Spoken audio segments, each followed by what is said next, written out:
I understand you're from Texas. I am. I'm from a small town called Friendswood, Texas. It's just outside of Houston. And I came to see the eclipse, and when I was planning to come home a week ago Thursday, my husband said, "Why don't you wait? There's a storm in the Gulf. We'll see if it hits." And that same day, they evacuated my son, who has special needs, to further north. And the next day, the airports were starting to close, and I was kind of stuck here. Not that I don't like it here, but You were anxious to get home. I'm anxious to get home. What happened to your neighborhood? What happened to your home? Well, from what I understand, they have 50 inches of rain that they received over those 5-day period. And unlike Allison, when we had Tropical Storm Allison, the rain came over a few days and it just gradually built up. But this hit us really hard, kind of fast. And people that I know that had huge generators and multi-level homes that had invited our family to stay with them if there was a storm, they were underwater and couldn't take people. And we've seen people with 3 feet of water in their home. My son said that in one of the homes that he went in to muck out, the refrigerator was floating, and he said, "I just was surprised, Mom, that such destruction happened so quickly."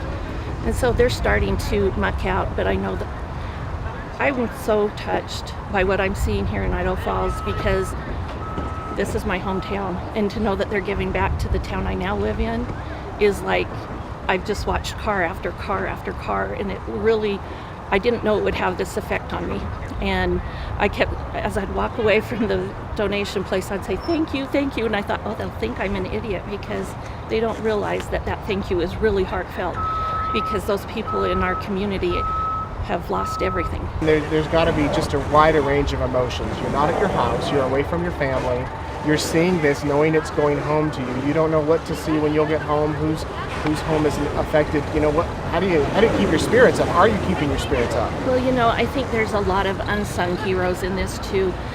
As I mentioned, I have a son who was in a group home. He's got special needs, and they evacuated him, and they took him to a small church, not a church that was big or anything, but to a small church. And those people there have fed them, given them a place to stay. They have brought in people to sing with them, to dance with them, to keep their mind at ease. And I thought, there's so many unsung heroes. And so when I drove up here, I thought, here's another unsung hero. People didn't have to do this. They're not getting any huge recognition from anybody, but everything counts. What would you say to everybody out there that's donated today, or plans to donate? I am saying thank you from the bottom of my heart, because I know, watching there's a TV program and talking to my family, there was one lady who said, "I'm just trying to find food for my children."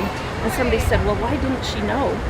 And it was not about not knowing, but some of those people in Greater Houston don't have the resources. They don't have the money to buy for a week or two and then not work and not have money. And so it's such a great blessing that there are people like this in Idaho that will send that so many miles away and be willing to give from their heart, because each of these cars, even though they're giving stuff, they're not getting a thank you from everybody. They just are doing it from their heart, just purely out of the love of their fellow man. We wish you luck. Thank you. I appreciate that very much.